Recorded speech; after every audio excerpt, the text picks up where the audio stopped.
दोस्तों, अगर आप भी अपना आईटीआर सबमिट करने जा रहे हैं और सबमिट करने से पहले आपके सामने इस प्रकार की एरर आ रही है जिसमें लिखा है option to withdraw from new tax regime is not available after due date of filing return as mention under section 139 subsection 1 और इसका सजेशन दिया गया है please opt for the proper tax regime accordingly and file ITR. तो दोस्तों, आज की इस वीडियो में जानेंगे कि ये एरर क्यों आती है और कौन सी टैक्स रिजीम में फाइल करनी चाहिए ताकि आपके इस प्रकार की एरर का सॉल्यूशन हो जाए। तो चलिए दोस्तों, वीडियो को शुरू करते हैं। उससे पहले अगर आप चैनल पर नए हो तो चैनल को सब्सक्राइब और वीडियो को लाइक जरूर कर दीजिएगा। तो दोस्तों, जनरली जब हम अपनी कंप्लीट आईटीआर भर देते हैं उसका वैलिडेशन भी सक्सेसफुल हो जाता है और सक्सेसफुल होने के बाद में जब हम अपनी आईटीआर सबमिट करने जाते हैं, आधार ओटीपी डाल के सबमिट करते हैं, तो सबमिट होने से जस्ट पहले आपके पास इस प्रकार का एक एरर मैसेज आता है। तो ये एरर मैसेज जनरली जो है आपकी टैक्स रिजीम के गलत चयन को लेकर के आता है। जब आप अपना आईटीआर फाइलिंग करते हैं, जैसे मान लीजिए आप अपना आईटीआर फाइलिंग स्टार्ट करते हैं और पर्सनल इन्फॉर्मेशन की टैब में जाते हैं, तो यहाँ पर जो है आपको फाइलिंग सेक्शन में सबसे लास्ट में मिलेगा do you wish to exercise the opt under section 115 BAC 6 of opting out of new tax regime. तो यहाँ पर जो है एक ऑप्शन रहता है यस का और एक ऑप्शन रहता है नो का। यस अगर आप सेलेक्ट करते हैं तो इसका मतलब है कि आप अपनी आईटीआर ओल्ड टैक्स रिजीम में फाइल करने जा रहे हैं और अगर नो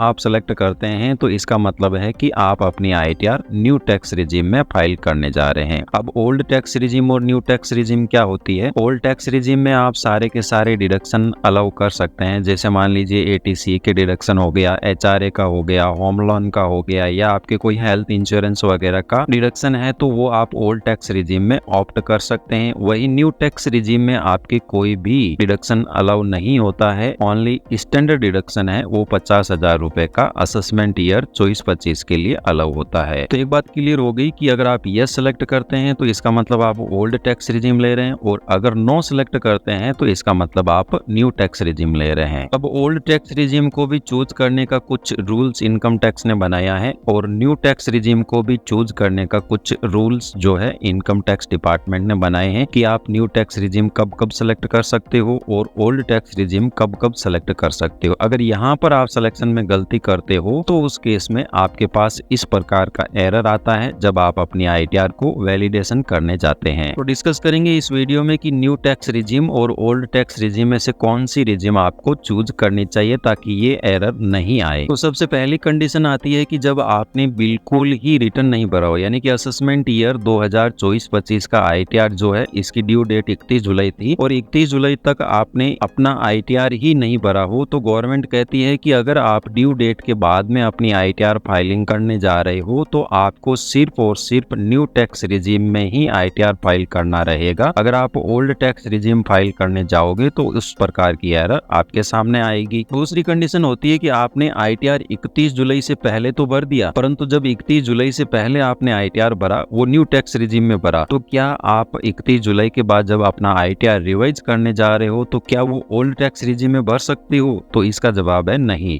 अगर आपने 31 जुलाई से पहले अपना आईटीआर न्यू टैक्स रिजीम में भरा है तो उस केस में आप 31 जुलाई के बाद में अपना ITR only new tax regime में ही भर पाओगे, ओल्ड टैक्स रिजीम चूज नहीं कर सकते। तीसरी कंडीशन आती है कि जब 31 जुलाई से पहले रिटर्न ओल्ड टैक्स रिजीम में भरा हो, मान लीजिए आपने जो है ओल्ड टैक्स रिजीम में ड्यू डेट से पहले अपना आईटीआर सबमिट कर दिया, किन्हीं कारणों से आपको अपना आईटीआर रिवाइज करने की जरूरत पड़ गई, तो आप रिवाइज आईटीआर 31 जुलाई के बाद ओल्ड टैक्स रिजीम में भी भर सकते हो और न्यू टैक्स रिजीम में भी भर सकते हो। परंतु इसमें एक कंडीशन ये है कि अगर मान लीजिए 31 जुलाई से पहले आपने आईटीआर 1 और आईटीआर 2 भरा और अभी 31 जुलाई के बाद अगर आप अपना रिवाइज आईटीआर भी आईटीआर 1 या 2 भर रहे हो तो वो ओल्ड टैक्स रिजीम या न्यू टैक्स रिजीम में भर सकते हो। परंतु अगर आप आईटीआर 3 या आईटीआर 4 भरने जा रहे हो तो उस केस में आपको ओनली न्यू टैक्स रिजीम के साथ जाना पड़ेगा, क्योंकि न्यू टैक्स रिजीम से ऑप्ट आउट करने के लिए गवर्नमेंट ने आपने एक फॉर्म भरना मैंडेटरी कर दिया है 10 IEA,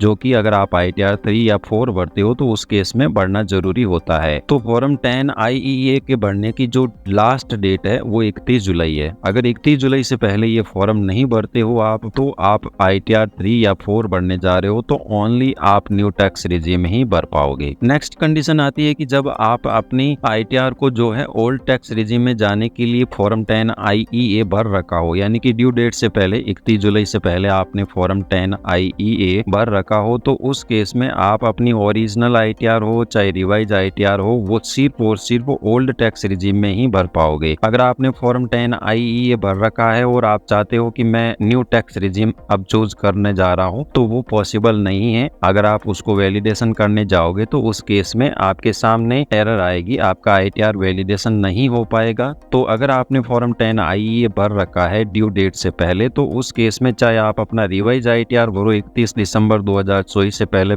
कभी भी, तो भी आप ओल्ड टैक्स रिजीम में ही अपना ITR भर पाओगे। नेक्स्ट कंडीशन जिसका हम पहले डिस्कस कर चुके हैं कि जब 31 जुलाई से पहले रिटर्न फॉर्म ITR 1 या ITR 2 आपने ओल्ड टैक्स रिजीम में भरा हो, अब आप रिवाइज ITR जो है 3 या 4 भरने जा रहे हो, तो वो ओनली आप न्यू टैक्स रिजीम में ही भर पाओगे, क्योंकि 3 या 4 के लिए आपको एक अलग से फॉर्म 10 IEA भरना होता है ओल्ड टैक्स रिजीम में जाने के लिए। तो अगर वो ड्यू डेट से पहले नहीं भरा हो तो आप रिवाइज ITR 31 जुलाई के बाद ओनली न्यू टैक्स रिजीम में ही भर पाओगे। नेक्स्ट कंडीशन आती है कि आपने अगर 31 जुलाई से पहले अपना ओरिजिनल रिटर्न फॉर्म है वो न्यू टैक्स रिजीम में भर दिया हो और दोबारा 31 जुलाई से पहले ही आपने रिवाइज ITR है वो ओल्ड टैक्स रिजीम में भरी हो, तो उस केस में आप 31 जुलाई के बाद अगर ITR भरने जा रहे हो तो आपको ओनली न्यू टैक्स रिजीम में ही ITR फॉर्म भरना अलाउ होगा। यहाँ पर कंडीशन ये अप्लाई होती है कि आपने जो ओरिजिनल यानी कि जो सबसे पहला रिटर्न भरा, ओरिजिनल रिटर्न भरा, वो अगर ओल्ड टैक्स रिजीम में भरा हो तो आप revise ITR old tax regime में भर पाओगे। अब मान लीजिए 31 जुलाई से पहले आपने original ITR new tax regime में भरा और 31 जुलाई से पहले ही आपने रिवाइज ITR जो है ओल्ड टैक्स रिजीम में भर दिया, तो उस केस में अगर आप 31 जुलाई के बाद कोई भी ITR भरने जा रहे हो तो आपको ओनली न्यू टैक्स रिजीम ही अलाउ होगी, क्योंकि आपने ओरिजिनल रिटर्न फॉर्म जो है न्यू टैक्स रिजीम में भरा है। रिवाइज ITR भले ही आपने 31 जुलाई से पहले ओल्ड टैक्स रिजीम में भर दिया हो, उसका कोई मतलब नहीं रहता है जब तक कि आपका ओरिजिनल रिटर्न फॉर्म आपने किस में भरा हो। नेक्स्ट यहाँ पर ये टेबल है कि 31 जुलाई के बाद कौन सी टैक्स रिजीम में कौन सा ITR भरा जाएगा। तो इस प्रकार दोस्तों, अगर आपके भी इस प्रकार की एरर आ रही है तो उस केस में आपको जो है ध्यान से चूज करना है कि आपने ओरिजिनल ITR कौन सी टैक्स रिजीम में भरा है या रिवाइज ITR भरने जा रहे हो, तो रूल्स के अकॉर्डिंग आपको कौन सी टैक्स रिजीम चूज करनी रहेगी। इस प्रकार जो है आपको